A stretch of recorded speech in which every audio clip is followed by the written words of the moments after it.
better future. And it is all of us who have to collectively give shape to the future.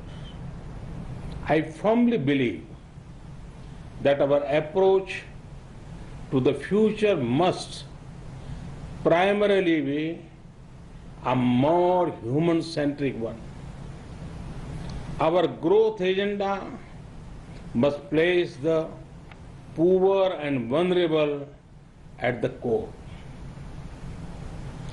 Ease of living is as important as ease of business.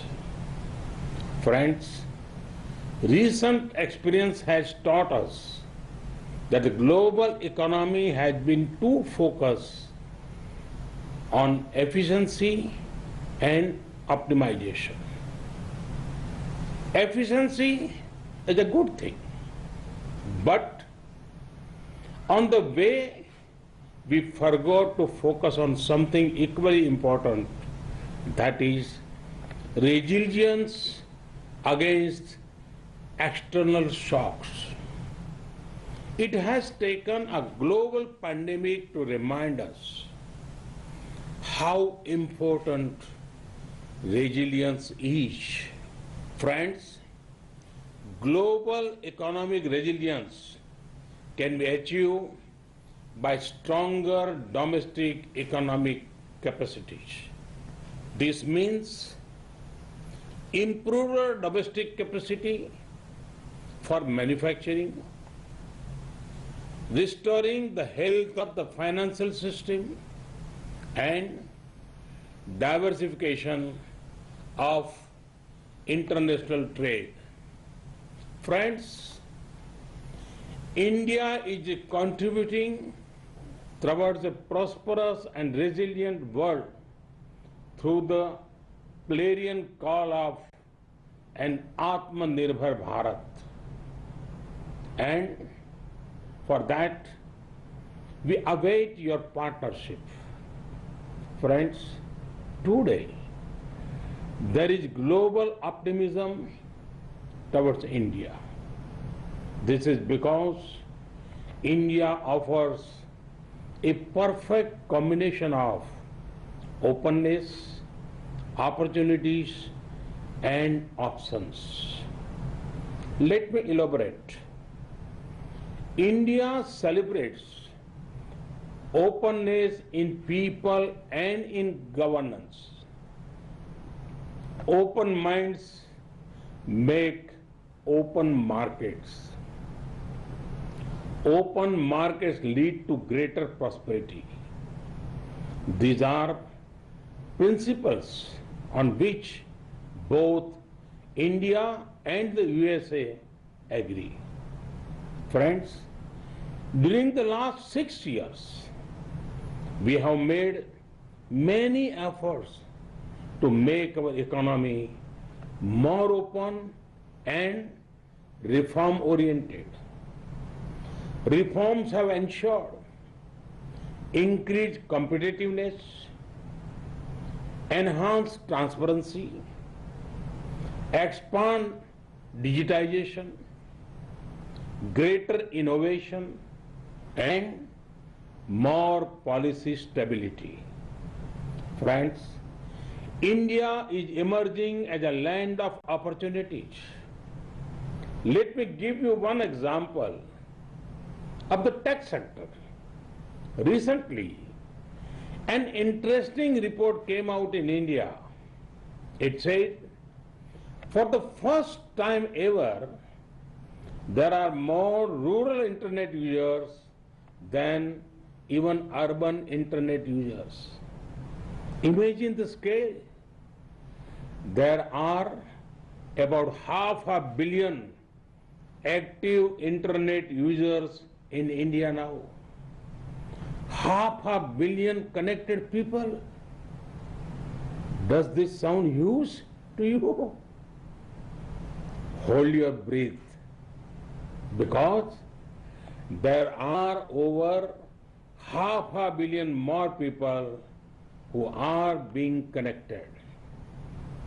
Opportunities in technology also include opportunities in frontier technologies of 5G, big data analytics, quantum computing, blockchain, and Internet of Things.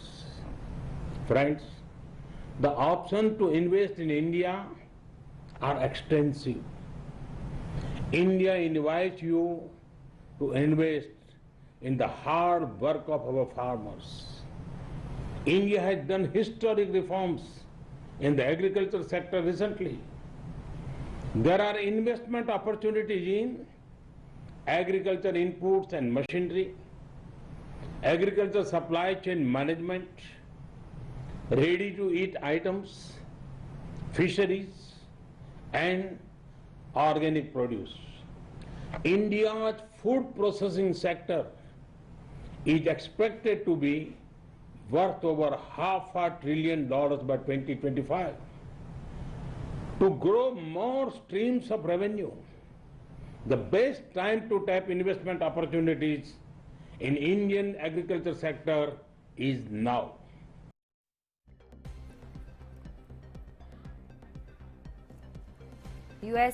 SIBC આયોજિત સમિટમાં PM મોદીએ સંબોધન કર્યું. 45 વર્ષ પૂર્ણ થતા આ કાર્યક્રમ યોજાયો હતો અને જે અંતર્ગત પ્રધાનમંત્રી નરેન્દ્ર મોદીએ કહ્યું કે આફતને અવસરમાં અમે બદલતા જાણીએ છીએ.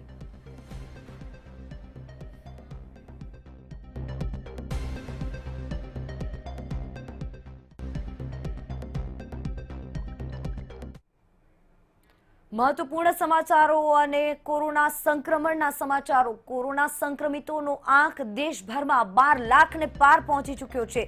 આંધ્રમાં વધુ ઘેરું બનતું આ સંકટ દેખાઈ રહ્યું છે. છેલ્લા 24 કલાકમાં નવા 6045 કેસ નોંધાયા છે. આંધ્રમાં બેકાબુ બની રહ્યો છે કોરોના. ગઈકાલ સુધીમાં 11.95 લાખ કેસ હતા, જે આજે વધીને 12 લાખ ઉપર પહોંચી ગયા છે.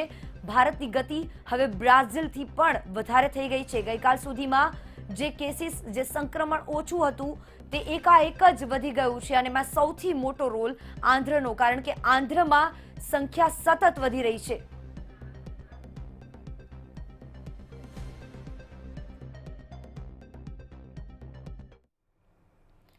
રાજસ્થાનમાં રાજકીય રણસંગ્રામ ઘેરાતું જાય છે. આજે ઈડીએ મુખ્યમંત્રી અશોક ગેહલોતના ભાઈ અગ્રસેન ગેહલોતના અનેક ઠેકાણા પર દરોડા પાડ્યા. અગ્રસેન ગેહલોત પર ફર્ટિલાઇઝર કૌભાંડનો આરોપ છે.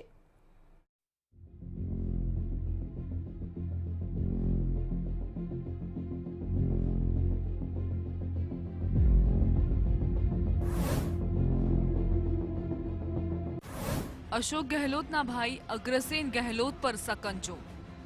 फर्टिलाइजर कौभांड केस में घेराया अग्रसेन गहलोत. राजस्थान, पश्चिम बंगाळ, दिल्ली में ईडीना दरोड़ा. राजस्थानना मुख्यमंत्री अशोक गहलोतना अंगत गणाता लोको परनी सरकारनी पकड़ वधु मजबूत बनी रही है. ईडीए आज फर्टिलाइजर कौभांडने अनुसंधाने अनेक स्थळे दरोड़ा पाड्या छे, जेमां सीएम गहलोतना भाई अग्रसेन गहलोतने त्यां पण दरोड़ा पाडवामां આવ્યા.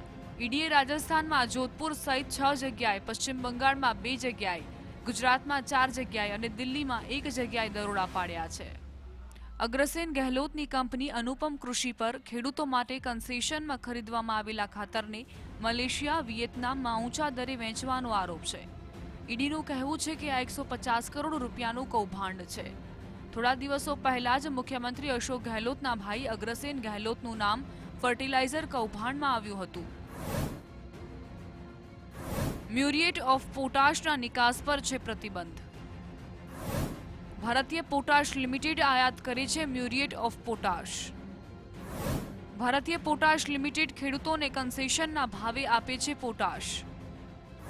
वर्ष 2007-2009 दरमियान अग्रसेन एमओपीना डीलर हता.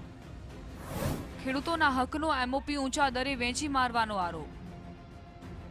म्यूरिएट ऑफ पोटाश निकास माटे प्रतिबंधित छे.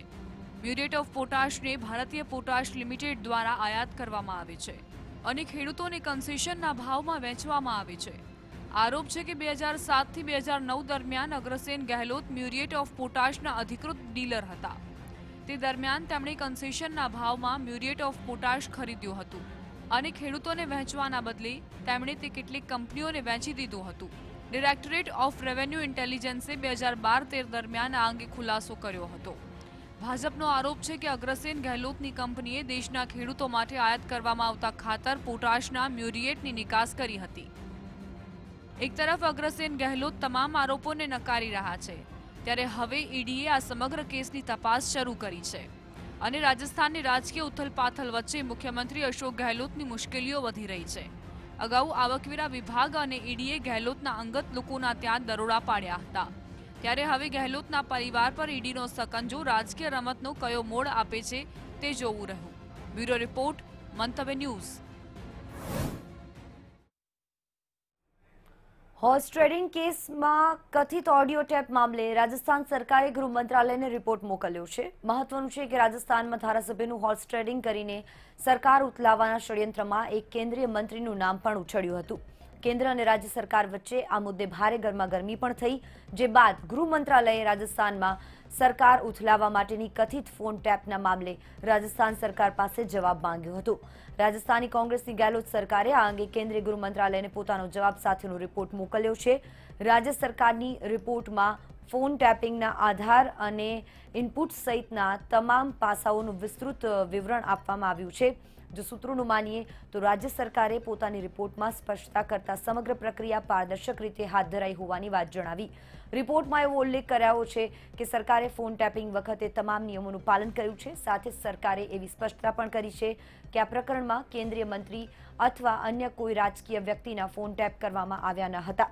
ઉલ્લેખનીય છે કે 16 જુલાઈના રાજસ્થાનમાં ધારાસભ્યોના હોર્સ ટ્રેડિંગ સાથે જોડાયેલી 3 ઓડિયો ક્લિપ વાયરલ થઈ, જેમાં ઉદ્યોગકાર સંજય જૈન, મંત્રી ગજેન્દ્રસિંહ શેખાવત અને ભંવરલાલ શર્માના નામ સામે આવ્યા હતા. કોંગ્રેસના મુખ્ય દંડક મહેશ જોશીએ ભંવરલાલ શર્મા, ગજેન્દ્રસિંહ અને સંજય જૈન વિરુદ્ધ એસઓજીમાં એફઆઈઆર નોંધાવી હતી. 18 જુલાઈએ તપાસ માટે એસઆઈટીનું ગઠન કરવામાં આવ્યું. આ કેસમાં ક્રાઇમ બ્રાન્ચ તેમજ એટીએસ એસઓજીની ટીમ સાથે મળીને કામ કરી રહી છે. એસીબી પણ એફઆઈઆર નોંધીને ઓડિયો સેમ્પલ એફએસએલને તપાસ માટે મોકલી આપ્યા છે.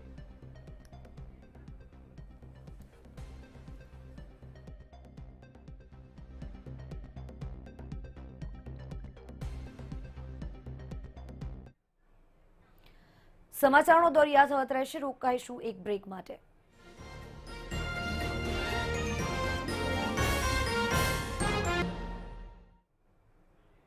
વિરામ બાદ આપનું સ્વાગત. ચીન સીમા વિવાદ બાદ સરકાર સતત સેનાને મજબૂત બનાવવા મથી રહી છે.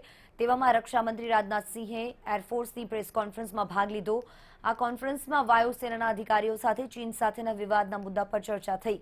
વાયુસેનાના અધિકારીઓ સાથે વાત કરતા રાજનાથસિંહે વાયુસેનાને દરેક સ્થિતિનો સામનો કરવા માટે તૈયાર રહેવાની તાકીદ કરી. વધુમાં ઉમેરતા રાજનાથસિંહે કહ્યું કે પૂર્વ લદ્દાખમાં વાયુસેના તૈનાત કરવાથી વિરોધીઓમાં એક સખત મેસેજ ગયો છે અને ગત વર્ષે બાલાકોટમાં એર સ્ટ્રાઇક દરમિયાન ભારતીય વાયુસેનાની વીરતા સમગ્ર વિશ્વએ જોઈ હતી. રાજનાથસિંહે કહ્યું કે વાયુસેનાએ છેલ્લા થોડા મહિનાઓમાં પોતાની ક્ષમતાને વધારી છે. સરકાર દેશની રક્ષા માટે સંપૂર્ણ રીતે તૈયાર છે. દેશવાસીઓને તેઓ ભરોસો આપતા રક્ષામંત્રીએ કહ્યું કે દેશના લોકોને પણ સેના પર સંપૂર્ણ ભરોસો છે. કોન્ફરન્સમાં વાયુસેના પ્રમુખ એર ચીફ માર્શલ આરકેએસ ભદૌરિયાએ કહ્યું કે એરફોર્સ ઓછા સમયમાં ઓપરેશનને પાર પાડવાની સાથે સ્ટ્રેટેજિક રીતે પણ ખતરાઓનો સામનો કરવા તૈયાર હતી. એરફોર્સની કોન્ફરન્સમાં આગામી 2 દિવસમાં પૂર્વ લદ્દાખની સ્થિતિનો રિવ્યૂ કરાશે અને અરુણાચલ પ્રદેશ, સિક્કિમ, ઉત્તરાખંડ સહિત ચીન સાથે જોડાયેલી સીમાના તમામ સેન્સિટિવ વિસ્તારોની પણ સમીક્ષા કરાશે. સાથે જ આ કોન્ફરન્સમાં લદ્દાખમાં ફાઇટર જેટ રાફેલની પ્રથમ બેન્ચની તૈનાતી પણ ચર્ચા થશે. સૂત્રોના જણાવ્યા મુજબ 5 રાફેલની પ્રથમ બેન્ચ આ સપ્તાહે ભારત આવી શકે છે. તેને 29 જુલાઈએ અંબાલા એરફોર્સ સ્ટેશન પર વાયુસેનામાં સામેલ કરવામાં આવશે.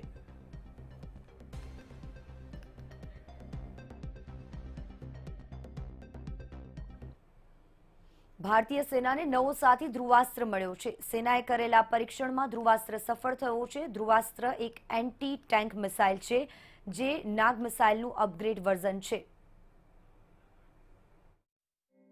ધ્રુવાસ્ત્ર ગાઇડેડ મિસાઇલનું સફળ પરીક્ષણ. નાગ મિસાઇલનું અપગ્રેડેડ વર્ઝન છે ધ્રુવાસ્ત્ર. 7 કિલોમીટર સુધી દુશ્મનની ટેન્કને બનાવી શકે છે નિશાન. ભારતીય સેનાએ ધ્રુવાસ્ત્ર ગાઇડેડ મિસાઇલનું સફળ પરીક્ષણ કર્યું છે. ઓરિસ્સાના બાલાસોરમાં 15 અને 16 જુલાઈએ ધ્રુવાસ્ત્રને ટોપ અને ડાયરેક્ટ મોડમાં ફાયર કરવામાં આવી હતી. ધ્રુવાસ્ત્ર સેનામાં પહેલેથી જ શામેલ નાગ મિસાઇલનું અપગ્રેડેડ વર્ઝન છે, જે એન્ટી ટેન્ક મિસાઇલ છે. ધ્રુવાસ્ત્ર 7 કિલોમીટર સુધીના વિસ્તારમાં રહેલી દુશ્મનોની ટેન્કને નિશાન બનાવી તેને નેસ્ત નાબૂદ કરી શકે છે. મહત્વનું છે કે ગત વર્ષે થારના રણમાં એન્ટી ટેન્ક મિસાઇલ નાગની 3rd જનરેશનનો ટેસ્ટ કરવામાં આવ્યો હતો. નાગ મિસાઇલની 3rd generation fire and forgot system પર કામ કરે છે, એટલે કે તેને છોડ્યા પછી કોઈ કમાન્ડની જરૂર પડતી નથી. તે ચોક્કસ નિશાન પર હુમલો કરે છે. નાગ મિસાઇલ કોઈ પણ ટેન્કને તોડી પાડી શકે છે. તે ઉડાન ભર્યા પછી ઓપરેટરને સમગ્ર વિસ્તારના ફોટા મોકલ્યા કરે છે. તેનાથી ક્ષેત્રોમાંની દુશ્મનોની ટેન્કોની સંખ્યાની પણ માહિતી મળી જાય છે. તેના આધારે બીજી મિસાઇલને નિશાન બનાવી શકાય છે. આ મિસાઇલ એક વખતમાં 8 કિલોગ્રામ વોરહેડને લઈ જાય છે. નાગ મિસાઇલ 230 મીટર પ્રતિ સેકન્ડની ગતિથી પોતાના લક્ષ્યને નિશાન બનાવે છે. જો કે ધ્રુવાસ્ત્રની તમામ ખૂબીઓ હાલ જાણવા મળી નથી, પણ સામાન્ય રીતે ધ્રુવાસ્ત્રની બનાવટની વાત કરીએ તો લંબાઈ 1.9 મીટર, વજન 45 કિલોગ્રામ, ડાયામીટર 0.16 મીટર, રેન્જ 500 મીટરથી 7 કિલોમીટર, SSKP 80%. નાગનું ન્યૂ વર્ઝન ધ્રુવાસ્ત્ર દુશ્મનના દાંત ખાટા કરવામાં સક્ષમ છે, ત્યારે સેનામાં ધ્રુવાસ્ત્રના આગમનથી ચોક્કસ દુશ્મનોના પગ તળે જમીન ખસી ગઈ હશે તેમાં કોઈ બેમત નથી. બ્યુરો રિપોર્ટ, મંતવ્ય ન્યૂઝ. રાજ્યસભામાં 61 નવા સાંસદોએ શપથ લીધા છે. 61માંથી 43 સભ્યો પહેલી વખત રાજ્યસભામાં પહોંચ્યા છે અને સંસદના અપર હાઉસ એટલે કે રાજ્યસભામાં ભાજપના સાંસદોની સંખ્યા 75થી વધીને 86 થઈ છે. રાજ્યસભામાં 45 નવા સાંસદોએ શપથ ગ્રહણ કર્યા. 36 સાંસદો પહેલી વખત પહોંચ્યા રાજ્યસભા. હાઉસ ઓફ ચેમ્બરમાં નવનિર્વાચિત સભ્યોએ લીધા શપથ. સોશિયલ ડિસ્ટન્સિંગ સાથે લેવાયા શપથ. રાજ્યસભામાં 45 નવા ચૂંટાયેલા સદસ્યોએ શપથ ગ્રહણ કર્યા. તે પૈકીના 36 સાંસદ એવા છે જે પહેલી વખત રાજ્યસભા પહોંચ્યા છે. તાજેતરમાં યોજાયેલી રાજ્યસભાની ચૂંટણી અને પેટા ચૂંટણીમાં 20 રાજ્યોના 61 સદસ્ય ચૂંટાઈ આવ્યા છે, જેમાંથી 45 શપથ ગ્રહણ કર્યા છે, જેમાં શરદ પવાર, દિગ્વિજયસિંહ અને રામદાસ આઠવલે સહિત 12 સિટિંગ સાંસદો જેઓ શપથ ગ્રહણનો હિસ્સો બન્યા હતા. તો કોંગ્રેસ છોડીને ભાજપમાં જોડાયેલા જ્યોતિરાદિત્ય સિંધિયાએ પણ રાજ્યસભા સદસ્ય તરીકે શપથ ગ્રહણ કર્યા છે. મહત્વનું છે કે સંસદનું સત્ર ચાલુ ન થાય એવી સ્થિતિમાં સામાન્ય રીતે શપથ અધ્યક્ષના રૂમમાં જ લેવામાં આવે છે, પરંતુ પહેલી વખત હાઉસ ચેમ્બરમાં શપથ લેવાયા છે. શપથ દરમિયાન સોશિયલ ડિસ્ટન્સિંગનું ધ્યાન રાખવામાં આવ્યું. દરેક સભ્યને માત્ર એક ગેસ્ટ સાથે લાવવાની મંજૂરી આપવામાં આવી. કોરોના વચ્ચે સંસદની સ્ટેન્ડિંગ કમિટીની બેઠક શરૂ થવાના કારણે રાજ્યસભા અધ્યક્ષ એમ વેંકૈયા નાયડુએ નવા સભ્યોને શપથ લેવડાવ્યા. રાજ્યસભાની 19 બેઠકો માટે જૂન મહિનામાં યોજાઈ હતી ચૂંટણી. 8 બેઠક પર ભાજપનો વિજય, 4 બેઠક કોંગ્રેસને હાથ. ભાજપના સાંસદોની સંખ્યા 75થી વધી 86 થઈ. રાજ્યસભાની 19 બેઠકો માટે જૂન મહિનામાં યોજાયેલી ચૂંટણીમાં ભાજપને 8 અને કોંગ્રેસને 4 બેઠકો મળી છે. ગત વખતે આ 19 બેઠકોમાંથી ભાજપ પાસે 9 અને કોંગ્રેસ પાસે 6 બેઠકો હતી.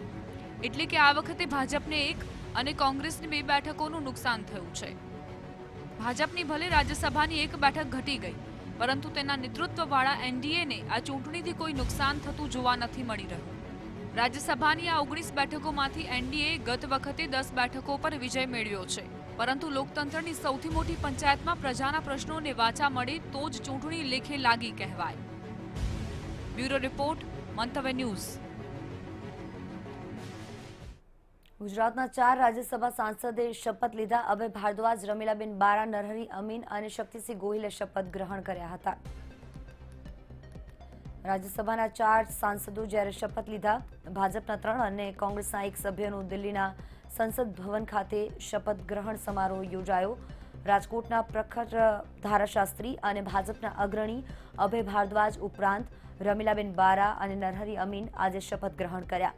કોંગ્રેસના શક્તિસિંહ ગોહિલ પણ રાજ્યસભાના સાંસદ તરીકે શપથ લીધા. સવારે 10 વાગે સાંસદ ભવનમાં રાજ્યસભાના સભાપતિ તેમજ ઉપરાષ્ટ્રપતિ વેંકૈયા નાયડુની હાજરીમાં તમામ સાંસદોએ શપથવિધિ સમારોહ યોજ્યો.